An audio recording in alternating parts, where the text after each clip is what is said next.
Hey everyone, thanks for tuning in. Steven here with TV Fork, and this is block 2 of the 80 Days to Your Dream Body Carnivore Challenge. Just to recap the rules, every single day I'm going to be giving you one food to consume, and you are allowed to eat as much of it as you like. However, there are no substitutions. If you either do not like a food or if you cannot find it, congratulations, it is a fasting day for you. With regard to the preparatory methods, everything is either going to be grilled or you could bake it in the oven on parchment paper. And there is no salt and no butter allowed. The reason, salt and butter makes food taste better, and the more yummy the food, the more likely you are to overeat it. The foods for day 6 is going to be duck breast, day 7 is mackerel, day 8 is beef short ribs, day 9 is elk ribeye steak, and day 10 is bacon. 1 to 2 hours after you finish each meal, you are going to complete this fine tuning your diet worksheet. This is the same worksheet that I give to my coaching clients, and you can download it in my Carnivore Coaching Community Facebook group. If you haven't downloaded it yet, I will include the link down in the description, and you can find it in the files tab. Then, with regard to today, healthy habit number 2 of 16 is creating a pre-bed ritual. So in just a moment, I'm going to be explaining the importance of why you should craft a pre-bed ritual. Let's get started.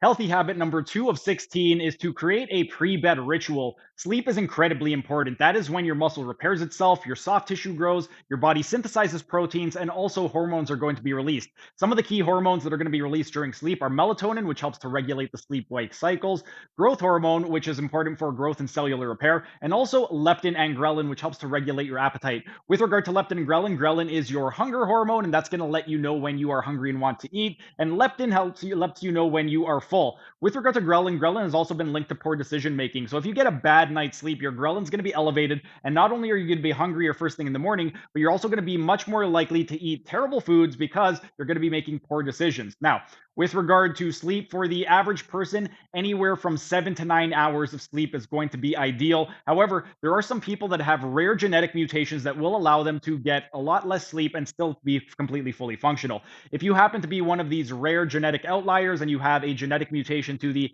ADRB1 gene or the DEC2 gene, you can get away with about 4 to 6 hours of sleep. However, it is very, very rare. Less than 1 in 100,000 people have these genetic mutations. But if you are the type of person where you suffer from poor sleep and you would like to improve your sleep so that you can improve your overall health, I'm going to share with you guys 10 effective habits that you could do with regard to creating a pre-bed ritual so that you can get a better sleep and improve your overall health, and it'll also help you to lose weight. Number one, first thing you want to do is limit your screen time 2 to 3 hours before bed. When you are looking at any type of screen, it's going to emit blue light, and blue light is going to interfere with your body's production of melatonin. And if you recall, melatonin is the hormone that is responsible for regulating the sleep wake cycles. If you are going to be on your screens before bed, one of the things that you could do is put on some blue light blocker glasses, or on your phone, if it has a blue light blocker setting, turn that on. That way you don't get that blue light, and you'll still be able to produce melatonin in adequate amounts, and you will have good sleep wake cycles.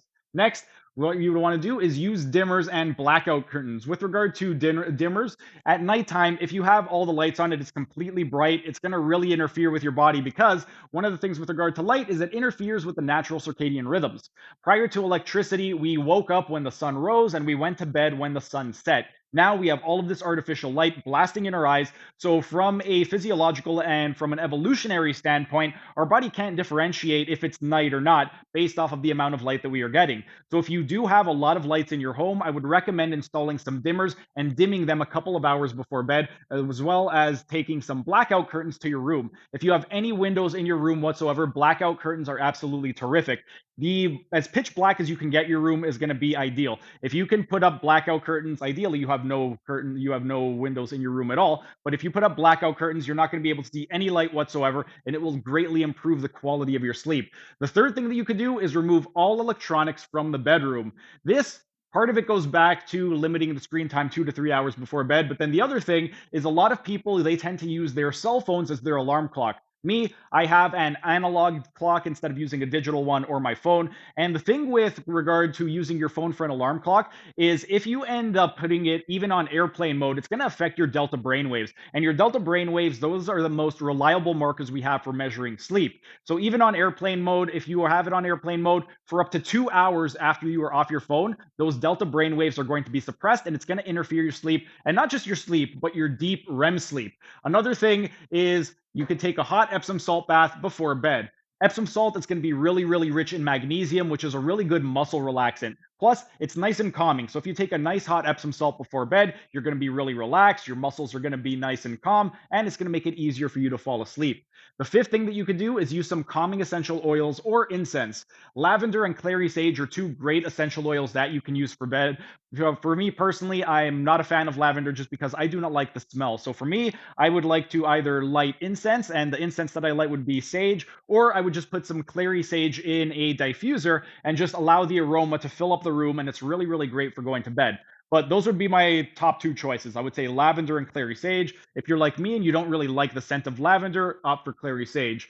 The sixth thing that you would want to do is make sure that you keep your room cool. Anywhere between 60 to 67 degrees Fahrenheit or 15 to 19 degrees Celsius would be ideal. And you want to make sure that you are wearing breathable, light, loose clothing and breathable bedding. The reason is it is going to help to regulate your body's temperature. If you're wearing things like polyester, your body's going to trap in all of that humidity and it's going to make it really, really uncomfortable when you go to bed. So something like pure cotton, 100% cotton, would be ideal when you are going to bed. The seventh thing that you would want to do is write in a grateful log before bed. And three questions that I have my clients answer in their grateful log is one, what are two things that I did for somebody that made their day easier? What are two things that people did for me that made my life easier? And what are two things that happened to me today that I am grateful for? By answering these three questions, a few things. One, it's going to calm your mind, make it a lot easier for you to go to bed. You're going to be less anxious. The other thing is by looking for two things that you did for people or two things that people did for you, we tend to be very, very negative and we only focus on the negative. So when you are writing in your grateful log, this is going to shift your mindset and allow you to focus on the positives. Then, the eighth thing that you could do is to write a to-do list before bed.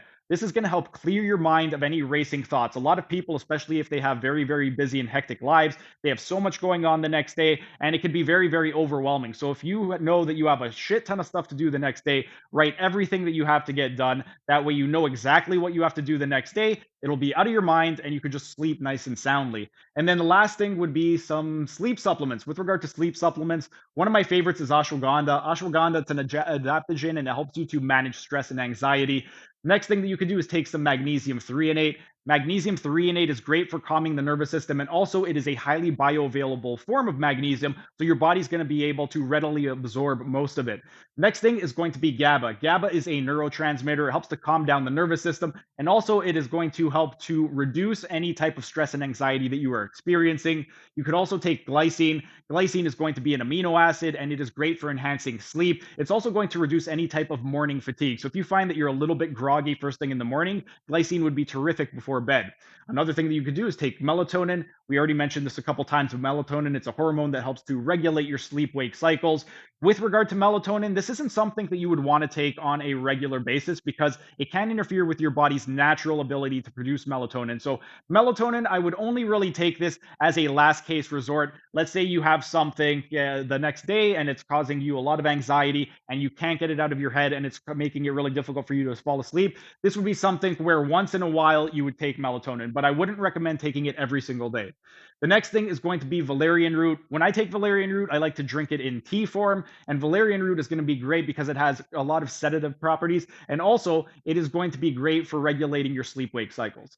Next, what you want to do is take some medicinal marijuana if it is legal in your country. CBD or low THC strains can be terrific for sleep. I take it every night before I go to bed because my mind is always racing, and this just kind of helps to calm me down.